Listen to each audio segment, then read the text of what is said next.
welcome back to the world's most controversial, dangerous book show. We are the Bookfest Club. I am here with my co-host Jules and my co-host Key.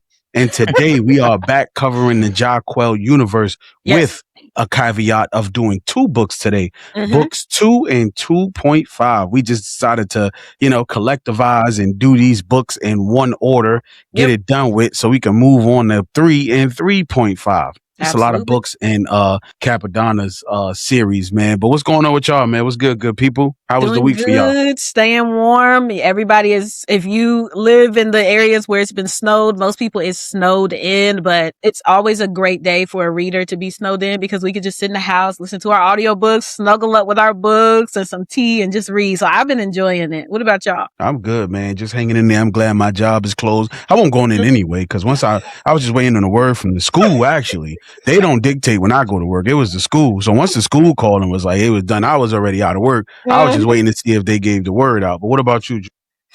Man, I work for the schools as well. So I'm out, man. I'm excited about that, man. I like your shirt, Jay, man. That's a dope shirt. Hey, I like your shirt, I like your sweater, Jude. Black Man Do Read, Berg, Booktown. You do. Where can you get this wonderful merch at, man? Man, Reese's Booksellers in Petersburg, Virginia, man. It's a Black-owned bookstore. It's the only one in the game. It's the only bookstore in Petersburg outside of the big blocks, right? But it's the only, because that's Colonial Heights. And so, it's the only bookstore in Petersburg. And so it's the only game in town. It's pretty dope. My man, Demetrius Frazier, Mr. Demetrius Frazier is the owner over there and he's doing a good work, man.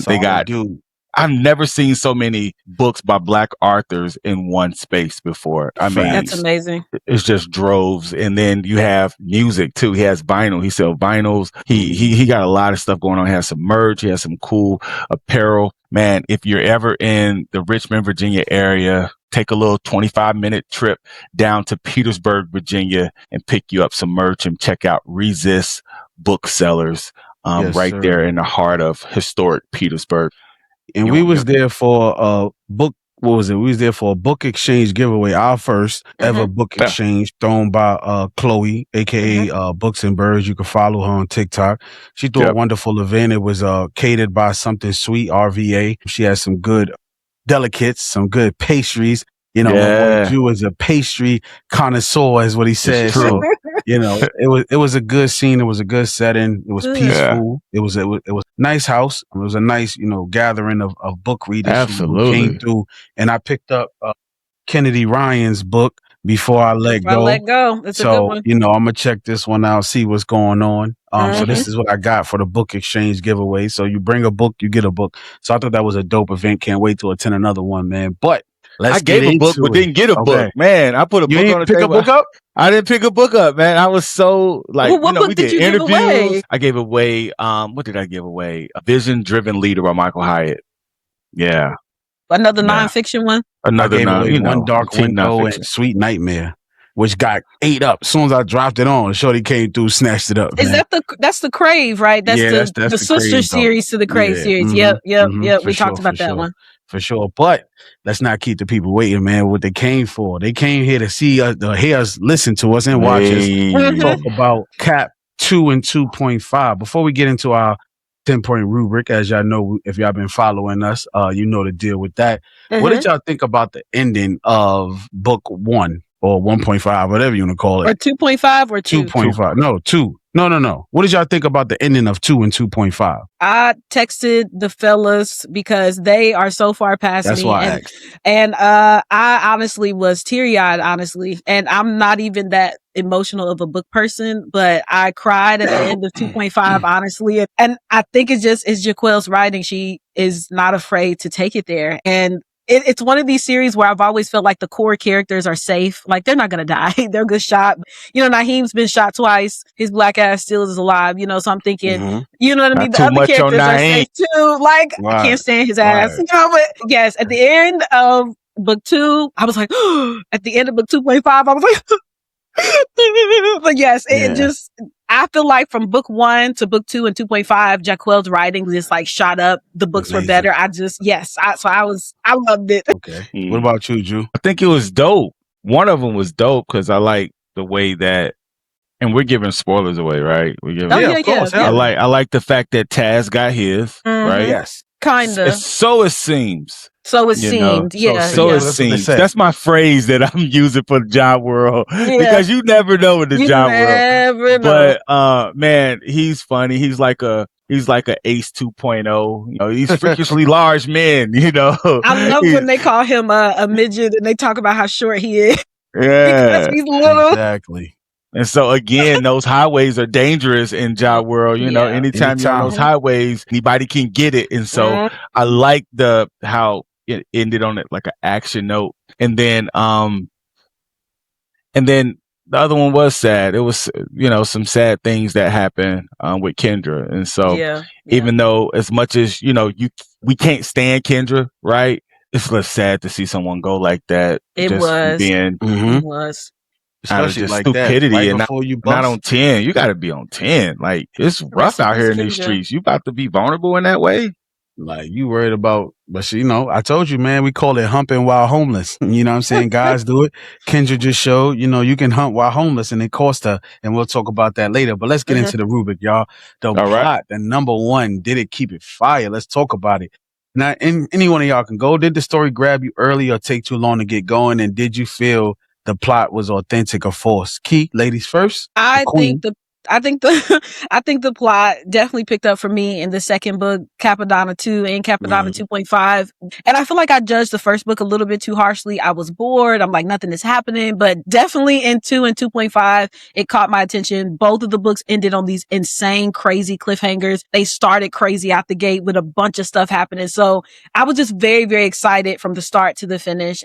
Yeah, I cannot wait to just talk about all the details because I just love both of these books so much. But I definitely think she kept it hot. She kept it fired. Like, I was engaged emotionally. Like, my eyes, like everything was engaged the entire time reading both of these books. What about you, Drew? Oh man, it was dope, man. The intense hospital scene, it picks up right after the shooting in Cappadonna 2. I loved it. The story grabbed me by the throat, right? No diddy. Yeah. It never let up. And it was just, man, from everything from Cap stuffing babies into, and where the baby's going to be sitting in the vending machine next to the Skittles. Man, like, it was crazy. Like, the writing in Cappadonna 2 was like, it was crazy. It was worth the price of admission. It was worth the price. It was. Yeah. It was. And I felt like I didn't waste my little Audible credit. I felt like with the twist, I felt like it was shocking, man. Her twist always keep you on your toes. You just never know. You never know who you're going to get introduced to, because when I'm at, Kendra ran right into him. You know what I'm saying? And it's like, yo, that don't even register in your mind. And then you'll find out later on how she bring the backstory back. So for her to have that forecast, she had to have had like a vision board with how she was going to do this, because you just don't know where it take you. So the twist, I never see it coming. I don't know if y'all did and y'all could speak to it, but I never saw the twist coming. And I always thought most of her twists was shocking. What about you guys? I did too. Like we talked about Kendra dying, that was a crazy twist to me. She dies in Cappadonna 2.5. And again, it's one of those things where, there's not like people don't die in this series. You know what I mean? It's about, the street life. People die, drugs and shooting. And every day. So their characters are going to die, but it's always like characters that I don't really care about. And it's like, I didn't think I cared about Kendra. I really didn't. I couldn't stand her ass. But when she died, when Ace choked her to death, I was like, there's no way she's dead. I thought she just passed out. And then we get to the scene where they pull up to Ace's house and they smell the body and they discover that it's Kendra. I was like, she's really dead. I could not believe it. I could not believe it. I was like, there's no way she's dead. Especially because I hated Tasha more than I hated Kendra. And Tasha she's in jail for life, but she's why shout out to Tasha? I'm sorry. I'm confused. Shout out to Tasha because this is a Tasha loving pod over here, man. Yeah, she could. She could whip it. Tasha over here. She could whip it and she could whip it. There you go. That's a blessing. Okay, maybe I know dope boys love Tasha. Like, let's be clear. Dope boy, if you're a dope boy, everybody comments. Are y'all dope boys? Dope boys love Tasha. Are y'all dope boys? I ain't no dope. I don't know nothing about what you talk about. I'm gonna just ignore what Jay and Jules have just said. I hated boys love Tasha. I hated Tasha. I hated Tasha. And I think it's just because of Capri. That's my girl. She had my girl effed up. Capri is a hoe. Tasha. But think about it, Key. Capri is definitely a hoe. She's not a hoe. I read the book without and Tasha, without hold on, Jules. Wait, how do you feel like Capri is not a hoe? Because if you sleep with two men unprotected, what does that make you? Listen. All right, I'm listening. I read. I don't know what you're talking about because I haven't got there. I read. No, I'm talking about 2. You know about it. The Kincaid and Naeem. I read about Cappadonna. I read Cappadonna 2. I read Cappadonna 2.5, and I couldn't wait to get to what you were talking about because you kept saying, "Oh, she's flip flopping." The thing is, she slept with Naeem once in Cappadonna 2 and Cappadonna 2.5. She slept with him one time, and that was when her and Kincaid were broken up. 1. For 2, the reason why her and Kincaid were not like. The reason why she kept pushing him away was because of Jasmine. And that made sense to me. Capri is a woman. She's already been hurt. Naeem slept with her best friend, betrayed her, cheated on her for 3 years. She finds her ex-best friend. She finds Kincaid. They start their little thing. And then Jasmine comes back. And Capri even admits in 2.5, she loves Kincaid, but she feels like she's keeping him from the love of his life. And that's why she kept trying. She got what she deserved. That's why I was kind of happy when Jasmine came back around and Kincaid found his true love because they never belonged together. For me, I just was like, go Naeem. Like, I was happy that Capri got hurt, I was happy that she got hurt because how she did Naeem when he was shot up and he was laying down on the bed and then Capri came in there and he kind of seen that to find out after you damn near died to wake up to see your man walking in with your girl, she showing you love, but yet and still he's seen it. That's why he told her like, nah, go ahead. Like, don't worry about it. I'm good. I'll be straight. The way that she did Naeem, how did she do Naeem? She's literally helping him take care of NJ. She's helping him take care of them. But this is when he was shot up and laid up. My son was butt up. She tried. She said, I can help you. He didn't want it. She was still gonna help him. And let me tell you something else. She never messed with Kincaid and Naeem when she was with one or the other. When she was broken up. You gonna see? No, because I read 2 and 2.5. Yeah, you gonna see. You can't say another man's name while you know, and they talk about that too. So I don't want to, I don't want no, because I know. Jay is rage baiting right now. I'm not. I know. I know females like her. That's why I know females like Capri. My mind arguing with you about this. I am losing my mind because I don't understand how you don't get it. I literally, and Jay, the thing is, I was ready. I was like, I'm gonna see what Jay is talking about. This is 2 and 2.5. He was saying she's bouncing from person to person, and I told you even then, like, Capri should sit down and she's doing that. Cap gave her a phone call. Cap gave her a phone call. He was whispering under his breath because he was trying to save her dignity. He said, "Sis, you better not be out here homie hopping." And I didn't say that. You know what I'm saying? He said that. It was written. Jahquel wrote it in the I didn't book. say it. He wrote it in. Her brother said it. So my thing is not her homie hopping. I'm saying I understand where she's coming from. She only and we've already been over there. We've talked about it in the live. We've been through this. I feel like I'm beating a dead horse. My point is, I understood Capri in this book, and I felt so bad for her. That was the one emotion I felt. You felt bad. I did. You have to think about it. Her parents successfully married. They're good. She see Capone find the love of his life. That's her fault. Naeem wanted to apologize. Jay, listen, you're a man. You're not a woman. You don't get it. You don't get it. If my husband cheated on me, because we have issues. We've been married for a long time. If he cheated on me, first of all, I would never get back together with him. But if he cheated on me, I don't give a damn what he was. I'm so sorry. I don't mean it. Okay. But then I find out you cheated on me with my best friend that I had in high school, and me and her fell out and she broke my heart. It's done. It's over. There's nothing that he could say. And Capri even says it in the book. No matter how much she loves Naeem, she can never trust him again. He broke her heart. So what I'm saying is, I felt bad for her in this book, both of these books, because she sees Cappadonna getting married, finding Alaia. They're beautiful. They're happy. They get married on the same day as her parents got married. She sees Capone and Aaron happy. They have their child. And then you have to look at her. Naeem broke her heart. She got over it by getting with Kincaid. And then she sees Kincaid has another love. You know what I mean? Someone that he cares about. And he cares enough about Capri to not cheat on her, to only be there for Jasmine emotionally because her mom, Francine, died. So, and she's like, I want Kincaid to be happy. That's why she kept pushing him away. Like, you deserve to be with your love. And he refused. Right. So I'm saying, imagine what she feels. Everybody around her is happy. She's doing what she's supposed to do. She's gone to college. She's found this man she loves. He cheats on her. She finds somebody else and she thinks, okay, me and him is going to be cool. And then his ex comes back in and she can feel he doesn't want to hurt her. He doesn't want to hurt her, but he still is in love with Jasmine. I can agree. Like, I felt so bad for Capri here because I just felt like she was the only one that really just didn't have anybody. And it seemed like that's really what she wanted. She had Naheem, though, who was trying to make it work. You keep trying to bring Naheem back.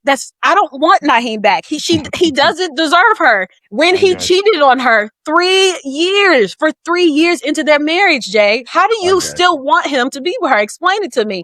He cheated on her for 3 years. We got to keep the black love. I don't want her to be with them. Yeah. And that's not love. To have a man to cheat on you, and you have to think about this, how disgusting he is. You are sleeping with this woman raw dog. You're sliding up in her with no protection. Him and her probably wasn't using protection. You know what I mean? That's her husband. And you're sliding up in this hoe that slept with everybody with no protection. And then you bring that shit back to your wife, and then you still think that he deserves another chance. He deserves no chance. Nothing. What about ever. King K sliding up in her raw? That's her man. And then she slide back to Naeem raw. You don't know that they was doing it raw. Man, Naeem ain't using no condom. How come she didn't show up with papers? What do you mean? Why did she have to homie hop? Why didn't she just show up with papers and then move on with her life? What kind of papers? You mean like divorce papers? Divorce papers, yeah. I think she just wasn't ready to let go. I don't know. I think it's different for y'all because y'all are men, and I see where y'all are coming from. Black love, he deserves another chance. But I'm a woman, and I like when I. No, that's not my perspective. Capri, I was gonna say if he broke marriage vows, man, she has every right to dip. She has. And you still have to get when me and my husband were separated, because I can say that we were separated. We were like, you know what, this is not gonna work. We're going to just separate. I was still messing with him because this is my husband. This is the love of my life. Even though we're like, you know what, this is not going to work. He is the most familiar person to me. I'm not going to go out here and go sleep with another man. Right. You know what I mean? This is my husband. That's the only man that I've ever been with my entire life. And that's the way it will always be. And even when we were in that point where we were like, we don't want to be together anymore, I still went back to him because this is he knows my body. He knows my heart. We've been together. We've been married 9 years. You know what I mean? Relationships aren't black and white. They're not black and white. So I understood even why she kept going back to Naheem and Cappadonna too. Like, and I'm going to tell you something, why it made me mad. Why the hell was they bringing Naheem on the family vacation? I don't understand that. I don't understand this family's inability to leave him where he is. They go to Barbados. Up apologizing for that. I'm just like, why the fuck is Naheem? And then it was Cappadonna being like, oh, I'm gonna bring Kincaid. Why the fuck is Naheem here? He is not a part of this family. He's not with anybody in the family. This is a family trip. Why is Naheem there? I was literally like, why the hell is he here? And she kept saying, well, we're his family. Okay, do that shit when y'all at home. But this is celebrating the anniversary of the Delgatos. Like, this don't have shit to do with Naheem. I don't even know why he was there. That's why I said I can't stand him. I don't even know why Cappadonna won't just say, look, leave my sister alone. It's never going to happen. I know you want to get her back, but leave her alone, bruh. You know, let her move on. Stay away from her. He's talking to Capri. Stop homie hopping. Naheem is your friend. Tell him to leave your sister alone. He cheated on her for 3 years. He slept with Tasha. Why are you arguing at Capri for homie hopping instead of stepping to, say it was you, Jules. Naheem went to Cap. He went to Cap when he was up north, and he explained it. Cap was like, I know you was going to cheat, you know what I'm saying, because you just came home from jail, you know what I mean, but fix it, you know what I'm saying? So it's not like he didn't But he is calling Capri and getting mad at her and saying, why are you homie hopping? I'm thinking, just finding out you're dealing with another dude from the set. That seems like a homie hopper, you know what I'm saying? You're dealing with a second dude from the set. Cappadonna telling this to Capri, you need to stop homie hopping, instead of stepping to his brother, his brother, the man he protected in jail, and being like, you know what, you know, I know you still love her, but you know, man, leave her alone. She got her thing with Kincaid. You messed up. You know, let them do them, bro. Stop pushing up on her, because I feel like we beat a dead horse. Like this Naheem Capri situation. We spent way too much time on this. There's a whole lot of other points to discuss. So look, I know. So let's move into characters, right? We can flow through the live chat. We can flow through characters, right? You go through like, we already know, we talked about, you know, all the main characters being believable, you know, going through the series or whatever. No, I don't think all of them are believable. I don't think Cappadonna's faith is believable. No. Well, yeah, that can be. But why you think that? Well, because I feel like there was a quote someone even said, let me find it, because they said this to Cappadonna, and I was like, that's the same thing I was wondering. They said something like, they said, when you finish doing stuff like this, do you ask Allah for forgiveness or pray about them? Someone says that in the book, and I forget who says it, but I bookmarked that quote because I thought the same exact thing. Nowhere in the series do you ever see Cappadonna being like, you know, Allah, like, forgive me, I have sinned. I don't want to be this person. but I got to protect my family. If he did even that, I would have nothing to say because people are not perfect. I understand that. I'm not saying that Cappadonna has to be the perfect Muslim, but it was just the fact that he's doing crazy shit while not even acknowledging his faith. You know what I mean? He's a different type of Muslim. Like, you got different type of Muslims. You got Muslims that pray 5 times a day. They're so peaceful. They're the best people on earth, right? And then you got Al Qaeda. And then you got the Taliban. They love it. And they hopping off the back of mopeds with AKs. And they ready for their 40, 100 versions, however many they ready to put it all in the line. Right, and I think that Cappadonna is Al Qaeda. But even Al Qaeda, he is Al Qaeda, bro. That is a true statement. Do it under Allah, like they do it. This is for Allah. They still say that this is for Allah. That's cap. He doesn't say that ever. He doesn't say this is for Allah. He doesn't acknowledge his faith. It's like he's Muslim and all he does is don't eat bacon, don't drink, and praise. And I'm just like, but he's sending bodies up there. He's sending them to right. And again, I'm not mad that he's a Muslim and killing people. I understand. Like, that's okay with me. I mean, not okay, but you know what I mean? That's just, but it was just, I wanted him to at least acknowledge, you know, and I feel like one thing that Alaia said in the very first Cappadonna book was Zayn was a fake Muslim and she didn't like that he was supposed to be observing Ramadan, remember, and he's not. He's still eating and doing all these things. That's something that bothered her. And I thought, but it don't bother you that your husband is doing the exact same thing. He's out killing people and he's not.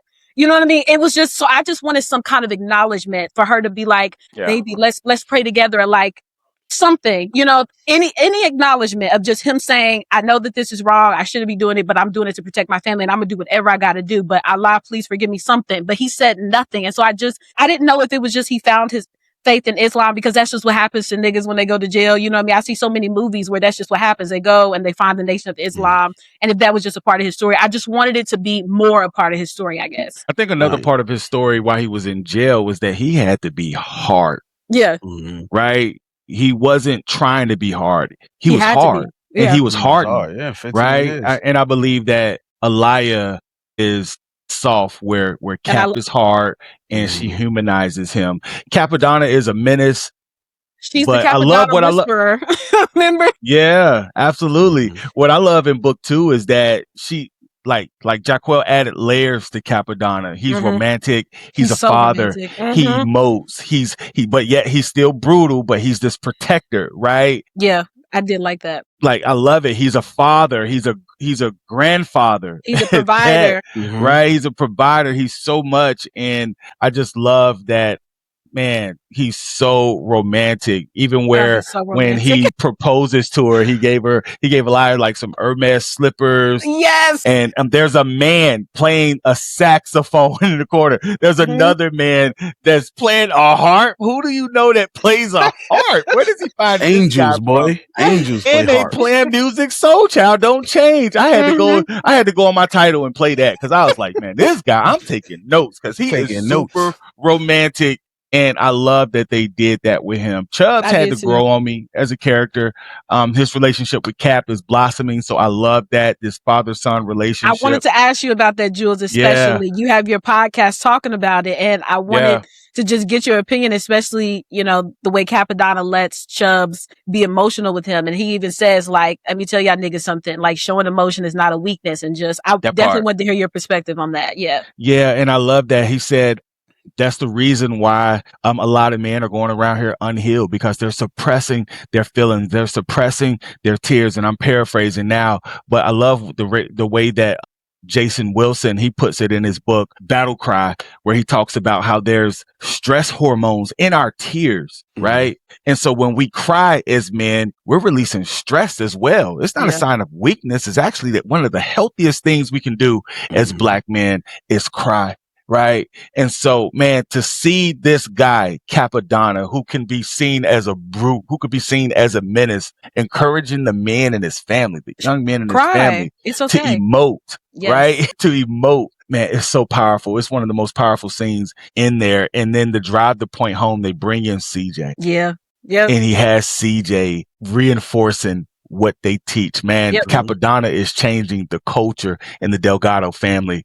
I agree. As it pertains to emotional health. I love it. Yeah, and I think Jahquel does a really good job at that. Like, she has these men who are these alpha males. And so if you're a guy reading it, you can like be like, dang, I want to be like him. Like, they take care of their family. But as a woman reading a book where men are emotional, I think that is so beautiful. You know, that's something that, you know, me and my husband talk about all the time because he's sensitive and, you know, something he doesn't like admitting that. But I'm like, there's nothing wrong with crying when you're watching a sad movie or something. I love a man who can express himself. And I'm a woman. I'm never going to make my man feel uncomfortable, you know, expressing himself to me. I am your safe place. So let it out. And just Jahquel. But that's the reason. That's the reason why a lot of men don't cry, because they don't feel safe, right? Yeah. They feel like they have to have it all together. They have to be the tough one in every situation, in every relationship. And so for you to provide that for your husband is golden, a place where we can actually just cry. Yeah. A place where we can say, man, I don't have it all together. I haven't figured it out. And not make him feel any kind of way about it. Like, I'm not like, you know, suck it up. It's just like, yeah, baby, like, come on. Like,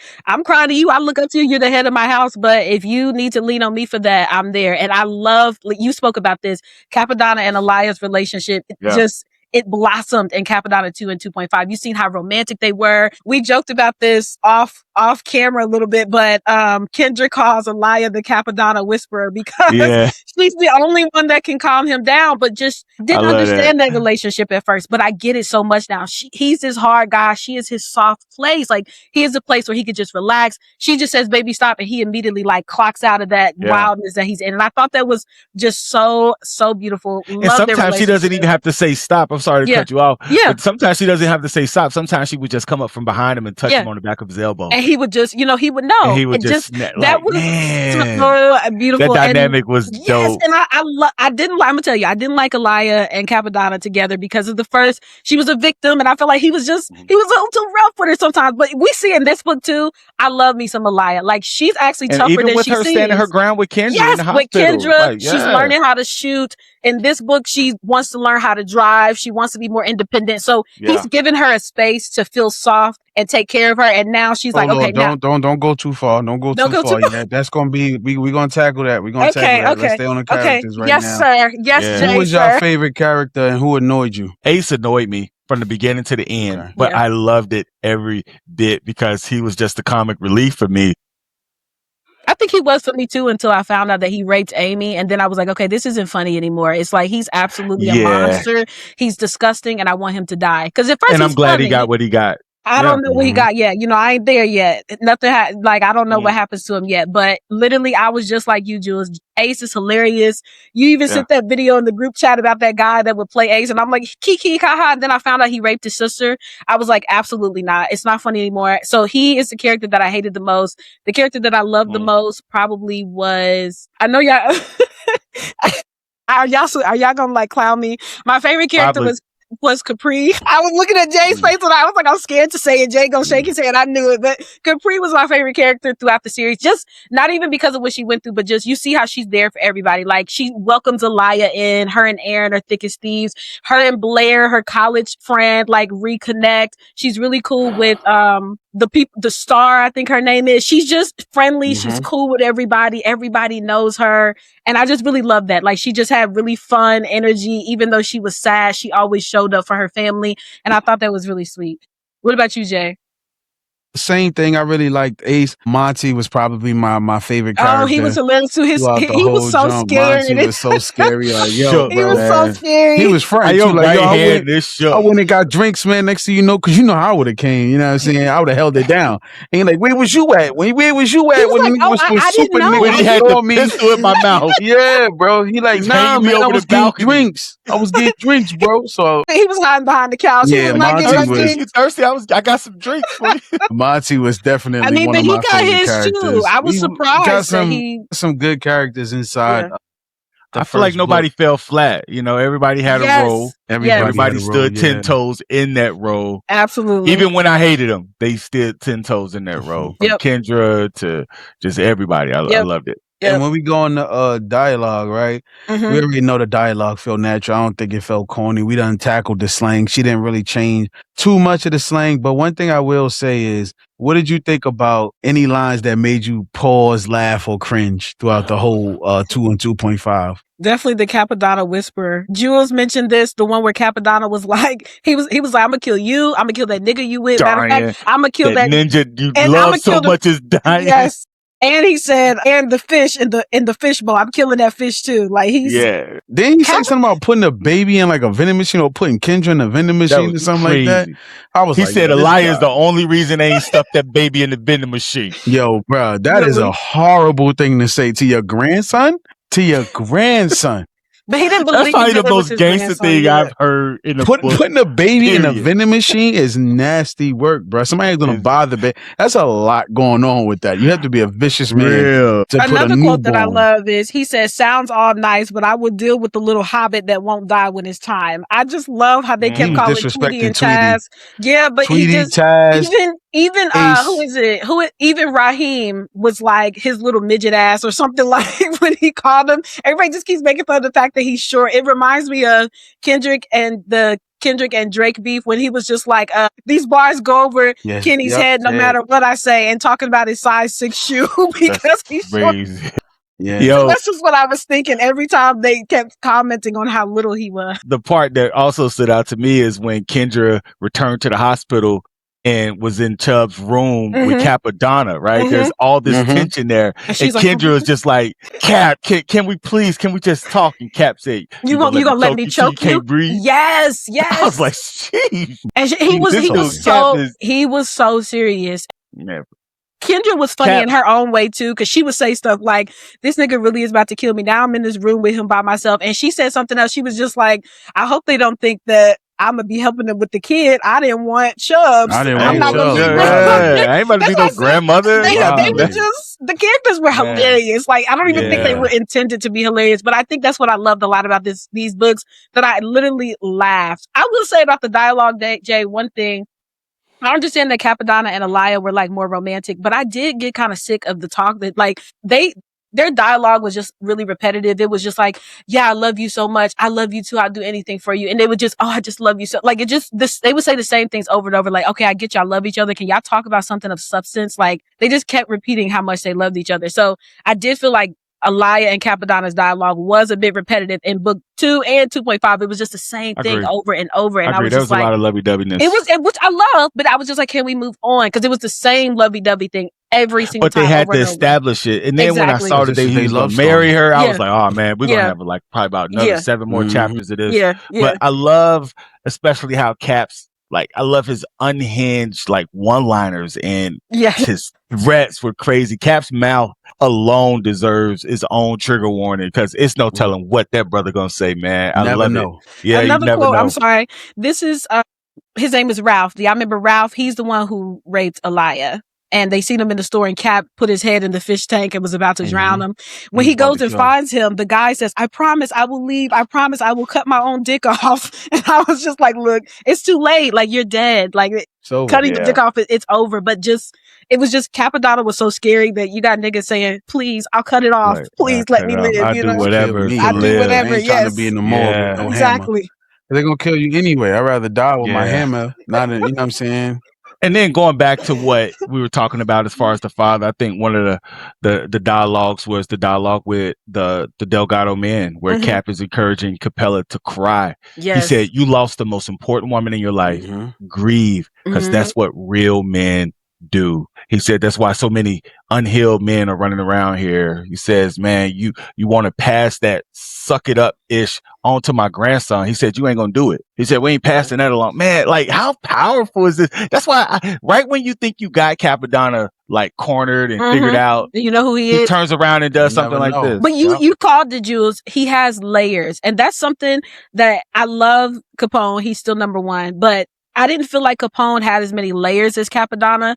He was just Capone. It was just who he was. But Cappadonna, like you said, he's got all these layers, and that just makes him such an interesting character. You never really know what he's gonna do. And there was this quote, I'm sorry. I love you, never forget that shit. If it all goes left, know that you my heart, Capo. That was a moment between Cappadonna and Capone. And I love the moments that they had together. It's like twin and twin, and just you could just tell how much they got each other's back, how much they love each other, and just the way that they express it, hugging each other, kissing each other on the cheek, on the forehead. It was just me and Jay. The next one, right? Me and Jay talked about this, and we talked about this in what is it? Blood at the Root. That was something we talked about because there was a character in there, Malik, and he has a crew, one of which is a non-binary person. Mm-hmm. And it was just the fact that he had a best friend who was bisexual, and they still loved each other. Hey, I love you, man, hugging. And it was no kind of like, oh, no homo. I love men who just can express themselves. So I like that. And that was basically what stood out in themes. That's where we can move to the next one. Yeah. Well, before we do, there's two more that was just funny. Okay. One that came from Ace when he's having this conversation with Kendra. Mm-hmm. And he said, this B just act like she ain't hurt my effing feelings. Yes. And so I thought that was funny. And then I thought it was funny when Cat was at the warehouse. He was like, nigga, you don't floss? Yeah. He's like, I want all you ninjas in here to start using floss. If you can't floss, I can't trust you. That's a crazy thing. And the ace in the club joint where he called them super nigga. Yeah. He said, nigga tossed me over the bed. Even Taz was like this big ass, like, damn, this is, like, we didn't know how big he is. You know, he been pumping iron. He been in prison for 15 years. Yeah, he's big. Anyway, I'm sorry, Jay. We can go to the next one. Good. What about themes? What about themes, y'all? Well, you already said, some of the things that stood out to you with the love that Cap has for Capo and Alaia. Mm-hmm. We already talked about the respect that the culture, when we talked about the Islamic faith from the last book, nothing's really changed from that perspective. We don't get introduced to any new Islamic readers. I know Cap kind of wants everybody that's in his life, Capella and Amy and all of them to kind of convert over, you know what I'm saying? But was there a deeper message? I feel like there's a power. I feel like there was a message of power. I feel like there was a message of loyalty. There's always this theme of loyalty being woven through this series. There's a message of fatherhood. There's a message of trauma masquerading as strength, right? It explored what happens when men are never taught to heal. And it came from the most unlikely source, Cappadonna, right? Yeah. And they're only taught to dominate. And I think that's why I have so much grace for Naheem, because I feel like he was a victim of this as well, right? Where men aren't taught how to love. Yeah. They're not. Right. We're taught how to kill. We taught how to provide. We're taught how to protect. Right. Yeah. But was Naheem ever taught how to love? And I'm not giving an excuse for him. I'm just throwing that out to consider. That's a really good point. I think the father-son dynamics hit hard. Like even with Capone and CJ, with like even Cappadonna just finding out recently that he's a father of and someone and a grandfather, right? They tackled that. The sickle cell reveals and seizures. He has seizures too. Yeah. Like this is heavy. How you a thug and having seizures? Like yes, but that's why I love Jahquel's writing. We talked about this in Capone. The fact that Aaron has alopecia, the fact that Capone has sickle cell. Like these are not these people who they're raising invincible. A kid with special needs. Yeah. Yes, they're and I love that she makes them to where they're not invincible. Because when I usually read urban fiction, it's like bang bang, shoot them up, and they just keep surviving, and they don't go through real life. But I mean, you got a child with special needs, and now he has seizures on top of having sickle cell, and dealing with that fatherhood, like you said, these men love to be fathers. That was another thing. Like Capone wants more kids. He says something in Cappadonna too, like, I shot the club up, and Aaron goes running like she's about to throw up, like she's pregnant again. But these men love being fathers. Like Amy would say to Capella, I can get him, and he would be like, Amy, go chill. Like, he's my son. I can do this. I got it. Like, they were not the type of men that was just, the women just raise the kids. That's it. We go, no, they were like, we want to be in our sons' lives. Family was a theme in this book, Jay. Especially, remember when all the family came together when they were getting married, and then they were all at the lake houses right across the street from each other. And then even where they lived, they all lived together. It's this strong bond of family, right? Yeah. Like and they're a unit. It's not just the Delgatos. It's everybody who's even around them and in their circle. They are like thick. They are locked in. And I think Absolutely. that's what the antagonists of this series don't ever realize until they're in the thick of it. You mess with the Delgato, you mess with one of them, you mess with their wife, you mess with their cousin, you're You done. mess with the Inferno And guys. You mess because with they are a unit, they are a massive family, and they're loyal to each other. You look at Trilla. His people was not loyal to him. He had two people who was feds. You look at Ace. Monty was not ready to ride for him. He was hiding. None of the Delgatos hide from anything. They face it head on together. So yeah, family, unity, loyalty, fatherhood appeared in both of these books. Okay, let's move on to the setting. Did the city feel alive? Like, again, I get Jay for this. Nah, I mean, I know, like, it's certain things. She had said something, and it's not a spoiler. She said Mother Gaston and Howard. I lived on McDougal between Mother Gaston and Broadway. Mm-hmm. So for me, that's 10 minutes from my house, walking down the hill. So I knew exactly what you're talking about. I could tell you what the area looked like. I could tell you, my wife, even remember when they went to the Gates block party? My wife is from Gates Avenue. You know what I'm saying? Like, her block is, she's on Gates. So it's real. So that block party it's always been it. You know what I'm saying? So these type of events, I definitely got to speak to her about, you know what I'm saying, like, where she's really, really from, because I want to lock in with, you know, I can envision the Gates block party. So for me, it was just all alive. And then them jumping on the BQE or that, or the Bell Parkway again, or, you know, just some of these areas. I'm just like, man, this is just like home. I could just live it through. So and you did the audio book too, right? So what Mhm. about the voices? You know, I know it's not setting, but was the voices authentic? Alaia's voice is very warm, and Cap, we already talked about Cap voice. So anybody that's new, but I just feel like Alaia's voice is just real soothing. Does it sound like they're from New York though? Does it sound like they're from? Okay. No. Okay. Not with the dialogue with words, no. But no, because you hear how I talk, they don't sound. They don't have that. They don't have that. New York. They don't have that. That's why I can't even. I know. I love when Jay be talking. He be like, "Yo, son." Or even when they be like, you know what I'm saying, like, I'm talking, but I always say, like, you feel me? You know what I mean? Like when we talking like that. So it's like, I don't think they catch it. They don't capture the authentic voice. But I will say, Capri catch it. Capri voice. I can't wait till when we get down there. But I don't want to drag it on. But when we get to Capri, I feel like all New York.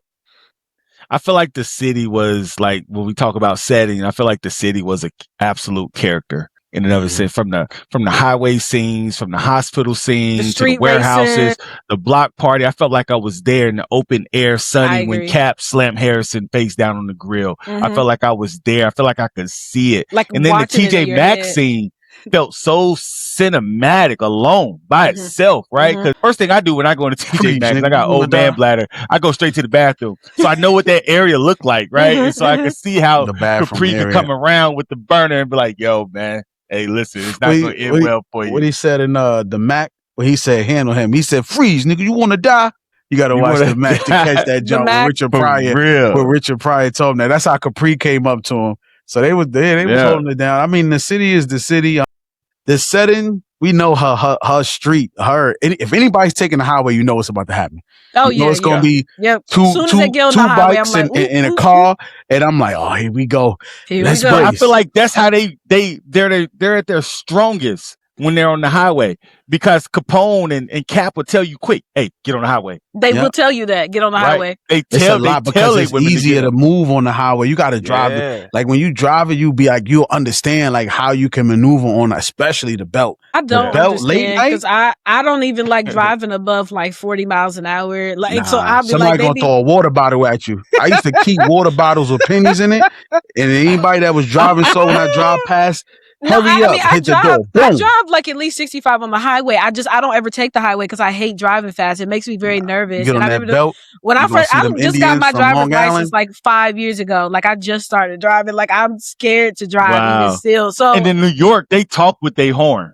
Oh, no, I visited New York. We drove. I mean, it was like, I was so happy that my mommy drove, and she was like, "Yeah, did you want to drive?" Absolutely not. Like, these people are crazy the way they drive, but especially on that highway. Literally. Yep. But now I'm gonna leave this up to you because I already know where you're going with this one. Writing style, right? I thought it was great. I thought it was great.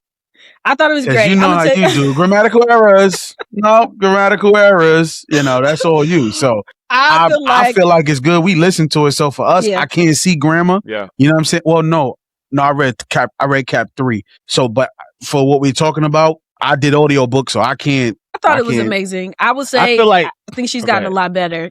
Jay, he knows me. I'm a very, he always be rolling his eyes, but I'm telling you, if you're reading a book and sometimes the grammar errors are so bad, it can take you out of the reading. I've said this before, Jahquel J, even if missing punctuation, a missing question mark, I love the book so much that it doesn't interrupt my reading. So, and I didn't really see anything wrong with Cappadonna 2 and 2.5. I think her writing is getting better. The stories are getting better. Like each book in the series, I just see like she's just making these bounds of like, wow, this is just better and better and better and better. So as far as the writing, I thought it was amazing. We've already talked about the dialogue. I didn't think there were any big grammar or editing errors or anything like that. I was just able to read it seamlessly and read both of them in one sitting. Like but I read both of them. As she started writing these books, I think the stuff started coming in, the publication deals and everything. So I think the more we get in the books, I think the more like she got a better deal. So a better editor and stuff like that. Yeah, so that's why we're gonna see it go further a lot better. I thought the writing was amazing. Yeah, I feel that it was fast paced. It was dramatic. It was it's made for binge reading. I say that because I was able to go through this again, just even preparing for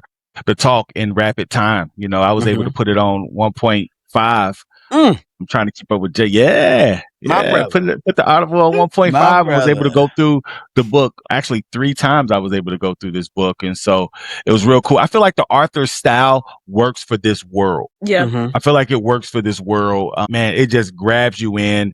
You know, especially when I transition to, I'm reading Death of Arthur, and it's different. I had to prepare myself. I had to tell myself, okay, this is not Jai. All right. Take the Jai glasses off. Lenses off. I was like, here we go with this ultra over the top adjectives and description. I don't need to know what the temperature is in the doggone bedroom. I don't need to know. Does not waste time on those details. She just gets to it. And we're talking about black men reading. Jai's style is, man, great. If you're a black man and you're looking to start your reading journey, your bookish journey, you would like her writing style. You would like the series. It's fast paced. It's action packed. And I love it. One of the things that caught me off guard, and I forgot to mention this in quotes, what I like about her style is how she developed Alaia and gave her a nickname, Pissy. Pissy. I thought that was cool. I thought she was gonna say Joy. I was just like, yeah, but no, he did call not her Joy. Pissy. I love it. That was dope. So what about emotional impact, right? We know what happens in 2 and 2.5, so we can go through all of, I mean, you can speak on it. Were you emotionally locked in? Any moments that hit hard or stayed with you? Did you care about what happened to the characters, and did the feeling earn? I'm gonna go ahead and start with you, Key. I told y'all I cried at the end of Cappadonna 2.5. We find out that Kincaid passes away. Rest in peace, Kincaid. He was one of my favorite characters in the series. He was someone, you know, he messed up. He got caught lacking one time, but he did not hesitate to make that situation right. Like I said, he was still in love with Jasmine, but he never wanted to hurt Capri. So he never crossed that line with Jasmine, even though he was still in love with her. So I respected him for that. I respected the kind of man he was. He was someone that Cappadonna and Capone could always rely on. So, and like I said, I'm not even emotional. I feel my eyes watering now talking about it. I'm sorry. I really, really liked Kincaid, and I mean, Jahquel's an amazing writer, because literally, if you remember when he died, Capri was like, you know what, maybe this can work. You know what I mean? I've been pushing him away, but maybe this is okay. This can work. And then he gets shot to death. I was like, there's no fucking way he's dead, you know? So that was emotional. I feel like there's a lot of characters in the book who have been sexually assaulted. You have Alaia, and then you even have Amy. And that was something that's emotional as a woman, to just know that someone who's supposed to love you and take care of you, like this is your big brother, like hurting you that way. That was really, really emotional for me. Blair has cancer, you know, and I was just like, man, you know what I mean? She was doing so good, and, you know, she has cancer. So that was emotional. I feel like her writing really connected me emotionally to the characters, especially the women, with me being a woman. Just everything they went through, I feel like I just felt it. Every heartbreak, every pain, every tear. I was actually emotional when Alaia realized her own worth. You know, she doesn't like her body, and Cappadonna is always very, you're beautiful no matter what. You know, I'm a little chunky myself, and that's something that I'm insecure about sometimes. And it just reminded me of, you know, Michael. He's real little. He likes bigger girls. And so he's always like, you know, you're beautiful. So just like me, it was like that was healing for me as well, because I have a husband who's like that, and just reading it and just reading about these women who were just loved, like even the positive stuff was like emotional for me. So emotionally, Jahquel's books, they tear me apart, they lift me up, they just have me so entirely invested. So it was definitely, both books were emotional for me. What about you, Drew? Yeah. period. Like the emotional impact was crazy. I mean, from the hospital scenes, from Chubb finding out that he lost his aunt, and just how he emoted, right? And his dad was there, and it was just like, man, just the loss. There was just so much loss in these two books. The fatherhood moments had me choking up as well, you know, especially when CJ came in and encouraged his dad. And shoot, that was powerful, man. Cap encouraging the man to grieve. You know, we've already mentioned that. That just surprised me. I care what happened to these characters. I found myself really caring about what happened to these characters, even when I knew they were terrible people at times. Like Kendra. They were just so human. You know, I felt so bad for Kendra. Like, I felt like, man, I hope she turns it around. I hope she could like turn it around. And the ending felt earned, not rushed. Yeah.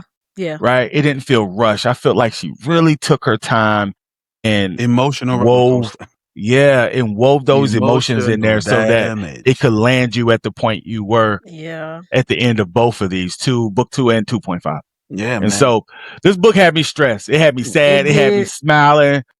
All in one chapter, man. Like, she killed it. What about you, Jay? Man. I was definitely emotionally locked in. The Kincaid death was real tough to deal with. I cared about what happened with all the characters, whether I wanted something bad or something good to happen to them. And in the ending, like Drew said, this year, his sentiment, it felt earned, man. No issues whatsoever. The love, you was laughing, you was crying, you was mad. It had everything.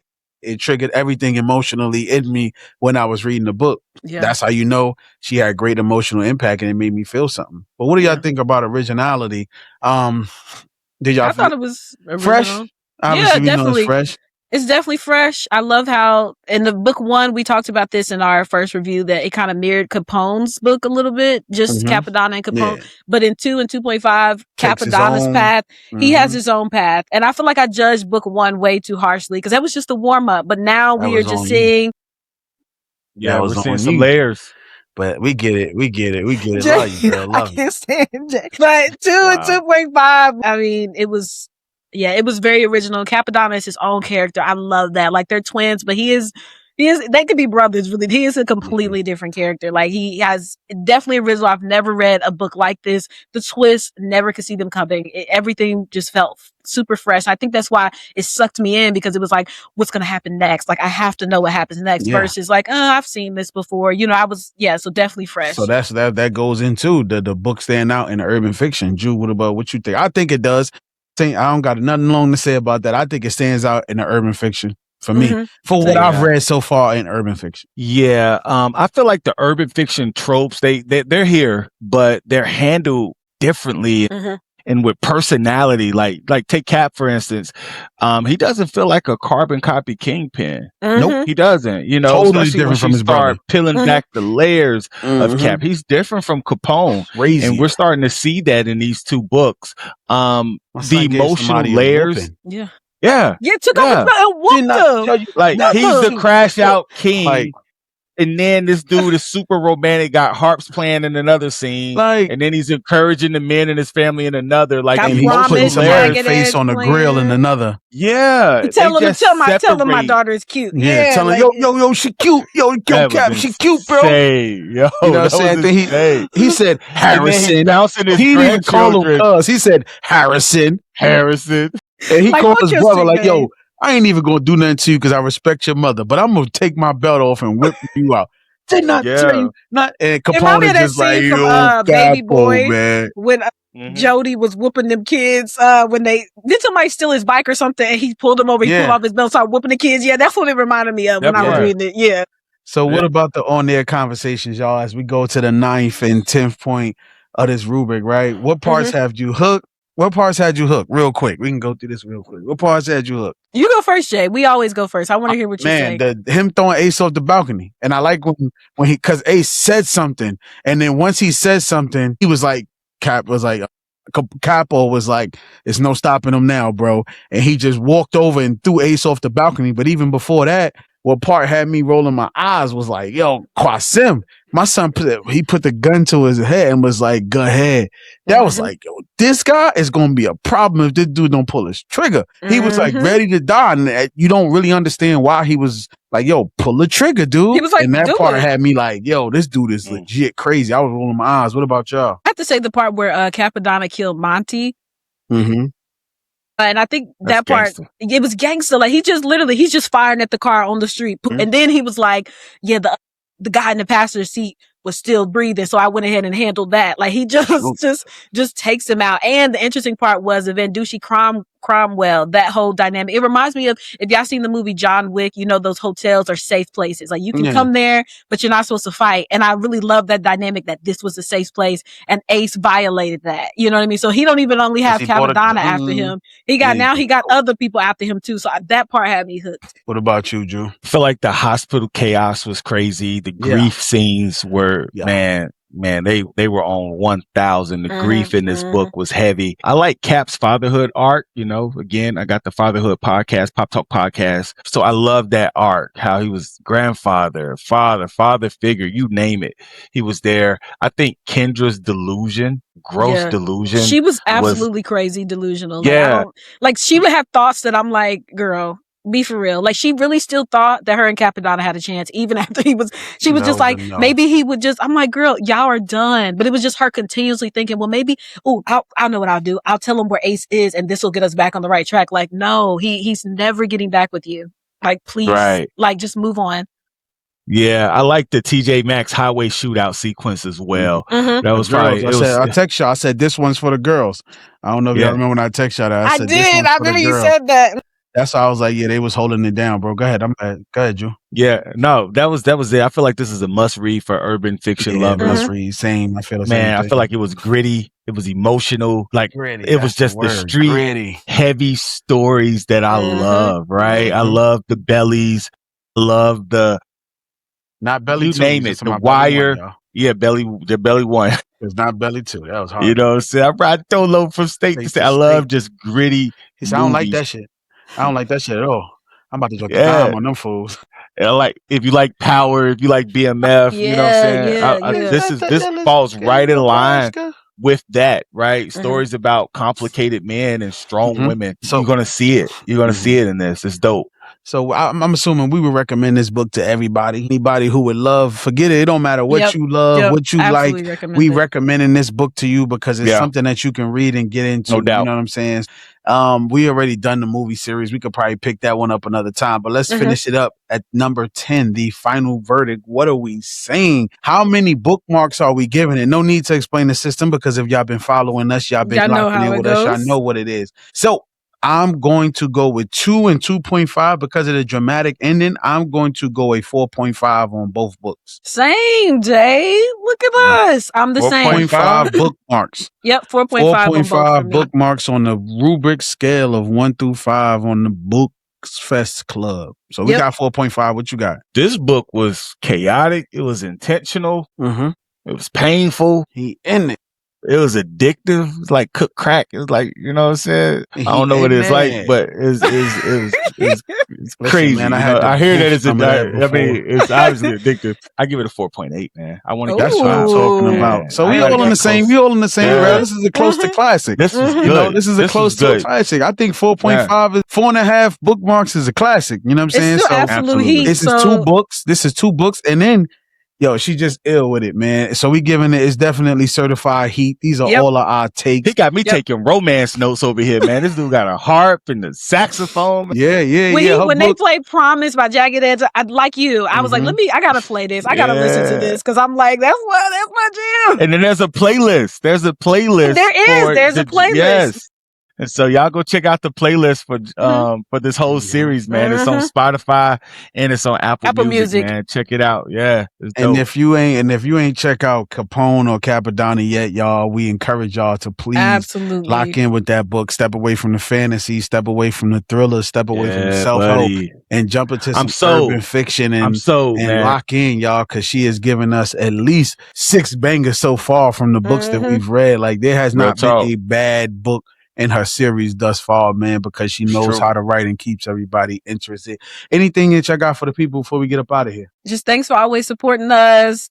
Thanks for tuning in. We read all of y'all comments and we laugh and we kid with y'all. And we are just always so appreciative. And we hope that you will continue because we got a lot of great things in store. But thank you so much. As always, we love y'all so much. Anything for him, Drew, before we get out of here? Yeah, black men, continue to read. All right, come on, y'all. It's not for the goofies, it's not for the nerds, it's for the leaders out there. Yep. And black men, we are leaders. And also shout out to Resist. I don't know if they can see that. Yes. Resist Booksellers there in bookstore. Petersburg, Virginia. Black owned bookstore with black authors in there. I think that's when I went in there. There was like what, Jay, about 99.5%. Black we was the only on the shelves, man. Yeah, and we was the only males in there. So think about we that. The only males in there. So we need y'all, brothers. Come on out here. Get out there and read with us, man. Read alongside us, man. We got a lot of good things that we got to have in store for this year, 2026. We're going to have some reading clubs for black men. And, man, you can read with us as a